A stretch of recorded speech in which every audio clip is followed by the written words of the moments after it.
क्या रिकॉर्डिंग कर रहे हैं? रिकॉर्डिंग लाइव उतनी आ गई। फिर आपको सिर्फ फोटो वाला हाँ हाँ मैं एडिट करता हूँ अपने कौन है किसे बताएंगे जो प्रेस वार्ता बताएगी क्या?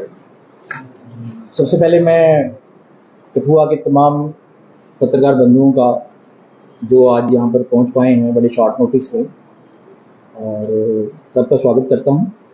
और तमाम हमारे बार मेंबर्स का जो इतने शॉर्ट नोटिस पर आज यहाँ पर मेरी पत्रकार वार्ता में शामिल हुए हैं, मैं सबका स्वागत करता हूँ।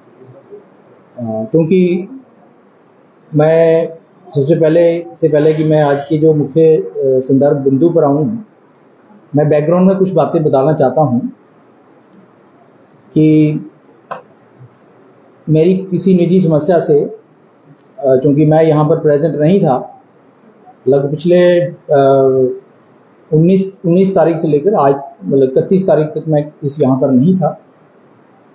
पिछले दिनों कुछ ऐसे घटनाक्रम बदले जो मैं समझता हूँ कि दूसरा पक्ष जिनका सामने नहीं आया, केवल एक ही पक्ष की बात जो थी वो की जा रही थी। देखो, सवाल ये है कि जब यहाँ पर हमारी एक प्रथा शुरू की थी हम लोगों ने, जो भी प्रेसिडेंट बनता था वो इलेक्शन से बनता था, क्योंकि उससे पहले भी कुछ काफ़ी चीज़ें ऐसी थी कि ऐसे ही वो प्रेसिडेंट हम पर थोप दिए जाते थे। नेचुरली जिनको नहीं पसंद है वो ऐसा ही कहेंगे कि हमारे पर थोपा है। तो हमने इसके लिए जद्दोजहद, और ख़ासतौर से मैंने और मेरे साथियों ने, हमने इस बार एसोसिएशन के अंदर एक जद्दोजहद लड़ी कि जो भी प्रेसिडेंट हमारा बने, बार एसोसिएशन का बने, वो इलेक्टेड सिस्टम से बने, चाहे ए बने, चाहे जेड बने, चाहे कोई भी बने, लेकिन इलेक्शन से बने। यहां पर एक इलेक्शन कंडक्ट होता है, लास्ट जो इलेक्शन था जिसमें मैं 13 वोट से जीता था, और ठीक इलेक्शन कंडक्ट होने के बाद जो एक अपोनेंट ग्रुप था वो एक कठुआ एडवोकेट एसोसिएशन नाम की एक संस्था बना लेते हैं जिसको वो बार कहते हैं।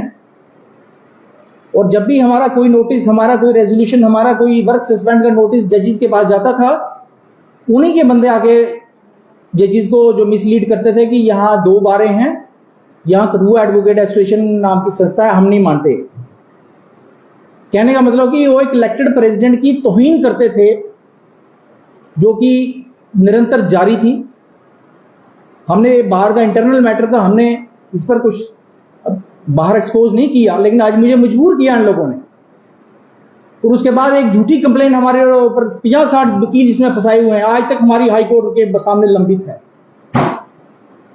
यहां ये लोग कुछ प्रॉमिस करके गए थे कि हम उस कंप्लेंट को विड्रॉ करेंगे, लेकिन इन्होंने यहां पर मजिस्ट्रेट का एफिडेविट देके वहां हाई कोर्ट के अंदर जो है रिवॉल्व करने का काम किया, हम लोगों को फंसाने का काम किया, ताकि इन 50-60 बंदों के लाइसेंस कैंसिल हो जाए। इनकी ये नीयत थी, या सस्पेंड हो जाए या कुछ भी हो जाए, कोई भी पेनल्टी लग जाए।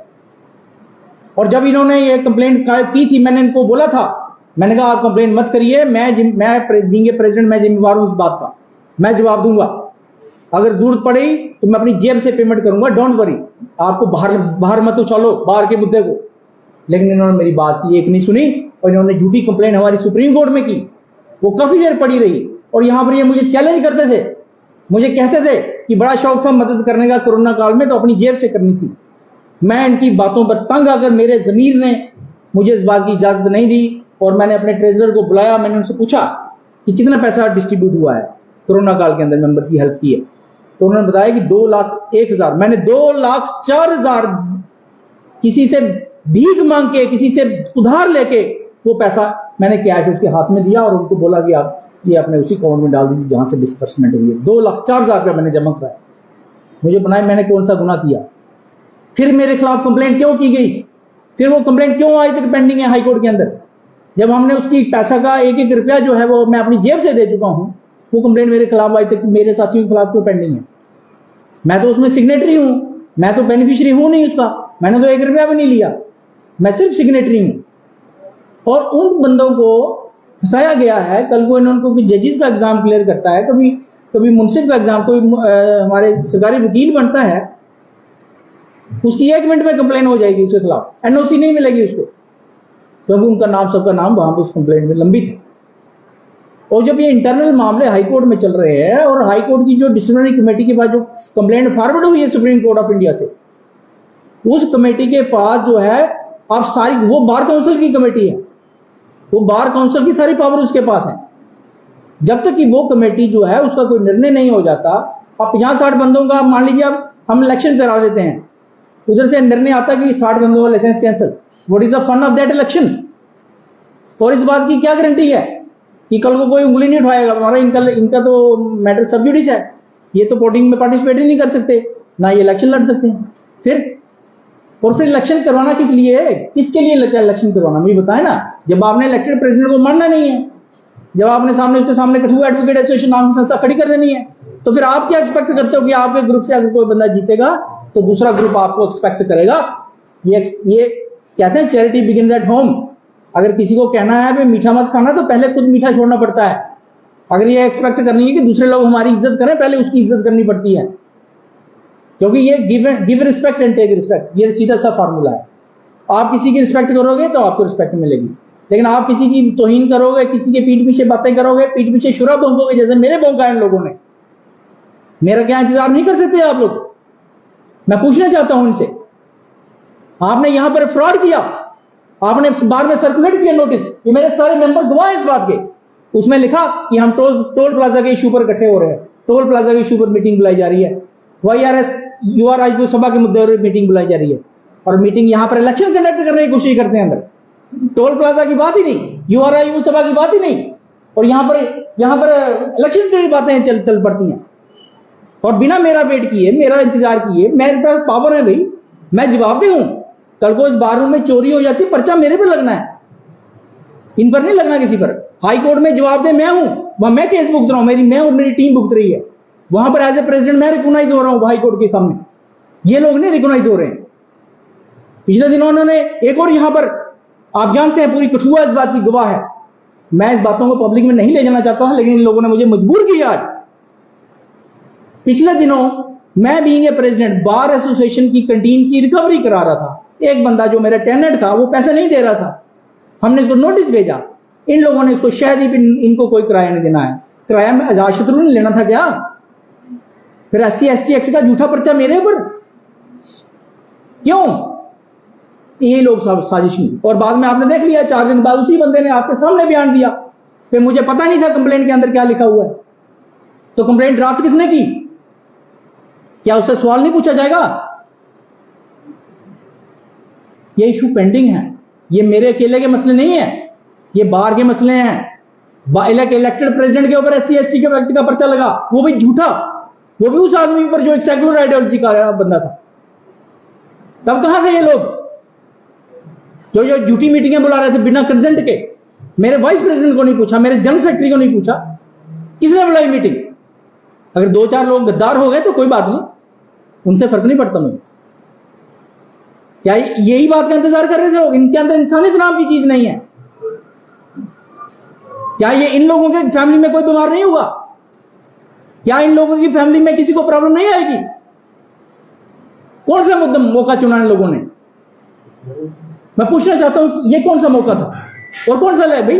कैसे बन गए प्रेसिडेंट? मेरे पास पावर है, और आपने कैसे सोच लिया मैंने इलेक्शन लड़ना है या नहीं लड़ना है? आप कैसे डिसाइड कर सकते हो ये बात? जब तक मामला हमारा हाई कोर्ट में पेंडिंग है तब तक गाड़ी आगे नहीं चलने वाली। विड्रॉ करो ना गाइस, किसने बोला? हमारी लास्ट जनरल हाउस मीटिंग हुई थी लास्ट ईयर, सबने एक ही बात में बोला था कंप्लेंट विड्रॉ होनी चाहिए। आप अपनी कठुआ एडवोकेट एसोसिएशन को डिसॉल्व करो, वो आपने डिसॉल्व की नहीं। अब आपने क्या बना ली? एक और संस्था बना ली और नाम दे रहे हैं बार एसोसिएशन। ये बार एसोसिएशन नहीं है, ये कठुआ एडवोकेट एसोसिएशन की बी टीम है।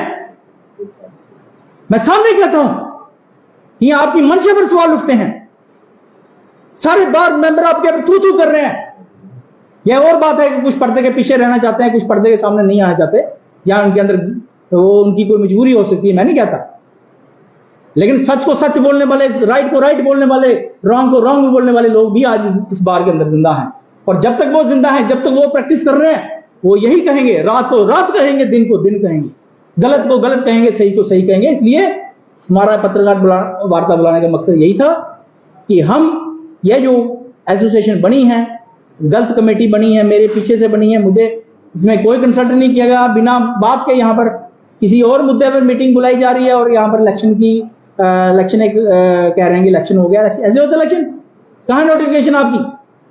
कहाँ वोटर लिस्ट? कितने मेंबर है आपको पता है?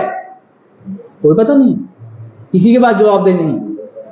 मैं सरासर, मेरी पूरी बार यहां पर जो बैठी है, पूरी बार एसोसिएशन इस बात को खंडन करती है, निंदा करती है कि इस एसोसिएशन का कोई अस्तित्व नहीं, हम इस एसोसिएशन को नहीं मानते। क्योंकि मैं इलेक्टेड हूं, मैंने इलेक्शन लड़के बना है, मैं किसी पार्टिकुलर डिफीटेड कैंडिडेट की चोरी नहीं बना। मैं जो मेरे अपोनेंट कैंडिडेट थे वो कहीं बाहर चले गए, उनको कोई समस्या होगी, वो मैं पीछे से प्रधान नहीं बना। मैं या 2-4 लोग जो उल्टी सीधी बातें कर रहे थे वो बाहर गए तो मैं चोरी से प्रधान नहीं बना, मैं सबके सामने प्रधान बना था। लेकिन आप लोगों ने सिस्टम खराब किया, आप लोगों ने मेरे कॉन्स्टिट्यूशन पर उंगली उठाई, आपने कहा कि हम कॉन्स्टिट्यूशन को नहीं मानते। क्यों भाई, क्यों नहीं मानते आप कॉन्स्टिट्यूशन को? मानना पड़ेगा आपको, क्योंकि आप लोग लॉलेसनेस में विश्वास करते हो। आप इस सिस्टम के अगेंस्ट हो कि एक ऑर्गेनाइज तरीके से बार बने। इसलिए इस बार को हम सिरे से खारिज करते हैं, ये कोई बार नहीं है। ना ही मैं अपील करता हूं तमाम पब्लिक से, तमाम अथॉरिटी से कि कोई भी डेजिग्नेट ना करें इनको, क्योंकि ये फर्जी बार बनाई गई है, झूठी बार बनाई गई है। कठुआ एडवोकेट एसोसिएशन की भी टीम बनाई गई है, अभी वो एसोसिएशन डिसॉल्व नहीं हो रही है, टीम बन गई और बिना चोरी से बनी है। इसलिए हम इसकी निंदा करते हैं, खंडन करते हैं। हमारी बार आज भी एग्जिस्ट कर रही है। हाँ, 2-4 लोग उसमें कुछ गद्दार हैं, तो उनकी पहचान की जाएगी, उनसे बात की जाएगी और नए सिरे से जो है वो हम इसको, जो कमेटी है, इसको हम रिफॉर्म करेंगे। क्या देखते हैं जो कमेटी फ्रेम किया गया है, क्या उसको डिसॉल्व करना चाहिए? पिछले दिन भी आपके खिलाफ साजिश हुई थी, तो क्या देखते हैं आपके पीछे अभी भी फिर से जो है वो साजिश में क्या रहेगी? देखिए, ये साजिश केवल अजातशत्रु के खिलाफ नहीं है, ये उस विचारधारा, उस विचार के खिलाफ है जो एक डेवलपमेंट चाहता है। मुझे कुर्सी का लालच नहीं है। मैं एक और बात क्लियर करना चाहता हूं, अगर मेरे पर कुछ लोग एलिगेशन लगाया है जिन लोगों ने कि इसको कुर्सी का कोई लालच है, मेरे को कुर्सी का कोई लालच नहीं है, ना पहले था ना आगे रहेगा। जिंदगी में हमने कोई लालच नहीं किया। बड़े होते हैं हमारे पास, बड़े होते हैं काम करने के लिए, नहीं भी होता तब क्या है। मैं फाइटर आदमी हूं, लड़ने वाला आदमी हूं। मैं 2008 में मैं अकेला चला था, मेरा किसी ने साथ नहीं दिया था, तब मैं कुछ भी नहीं था बाहर के अंदर। तो आज तो हमारे साथी हैं, बोलने वाले लोग हैं, किसी से कंपिटेंट लोग हैं, जोशीले लॉयर हैं, इंडिपेंडेंट लॉयर्स हैं, लोगों के केस लड़ते हैं, लोगों को जस्टिस प्रोवाइड करते हैं। हमारी बहनें हैं बैठी हुई यहां पर, ये औरतों के लिए संघर्ष करती हैं। और पीछे से एक वुमेन विंग, वुमेन विंग बन गई। कौन सी वुमेन विंग बन गई भाई? वुमेन विंग तो है नहीं। हमारी वाइस प्रेसिडेंट रमेश सिसोदिया के लिए हमने, हाँ वो हमारी वाइस प्रेसिडेंट है, उनके लिए एक पद आरक्षित किया हुआ हमने। मतलब कहने का मतलब ये था कि मेरे पीछे से इतनी लॉलेसनेस यहां पर दिखाई, कियास बना दिया, जजेस को इंप्रेशन गलत दे दिया, पब्लिक को इंप्रेशन गलत दे दिया। यहां जुडिशरी नहीं बनाती, जजेस का कोई इंटरफेरेंस नहीं है बार एसोसिएशन के अंदर। जजेस उसी को रिकॉग्नाइज करते हैं जो इलेक्टेड हो। ऐसे 4-10 बंदे खड़े हो गए, कोई और प्रेसिडेंट बन जाए तो वो एक ग्रुप का प्रेसिडेंट हो सकता है, बार एसोसिएशन का प्रेसिडेंट नहीं हो सकता। इसलिए हमारी बार एसोसिएशन इसका खंडन करती है, इसको सिरे से खारिज करती है। और आज भी जब तक हमारा हाई कोर्ट का मैटर सॉल्व नहीं होता, रिजॉल्व नहीं होता, हम जो है वो आगे बढ़ने वाले नहीं है। लेकिन इससे भी इंकार नहीं कर रहे कि इलेक्शन भी होगा, अपने टाइम इलेक्शन भी होगा। अब उसमें कोई गारंटी नहीं है कि मैं खड़ा हूं या नहीं खड़ा हूं, क्योंकि हमारा कॉन्स्टिट्यूशन यही कहता है कि जो सिटिंग प्रेसिडेंट है, लास्ट प्रेसिडेंट है, अगर उसने खड़े होना होगा तो वो रेजिग्नेशन अपना देके किसी और बंदे को जो है एग्जीक्यूटिव कमेटी जो है वो चीफ रिटर्निंग अफसर अपॉइंट करेगी। अगर उसने नहीं लड़ना है इलेक्शन तो वो खुद ही चीफ रिटर्निंग ऑफिसर जो है with the consent of executive committee जो है सुओ मोटो पावर उसके पास आ जाएंगी, वो इलेक्शन नोटिफिकेशन निकालेगा। लेकिन जब कंड्यूसिव एटमॉस्फेयर होगा तो मैं ये समझता हूं कि जब तक ये कंप्लेंट हमारी हाई कोर्ट में पेंडिंग है, 60-70 बंदों के लाइसेंस के ऊपर जो है प्रश्न चिन्ह लगा हुआ है कि उनके लाइसेंस कैंसिल होने हैं, सस्पेंड होने हैं, नहीं होने हैं, क्या होना है क्या नहीं होना, फाइन लगना है।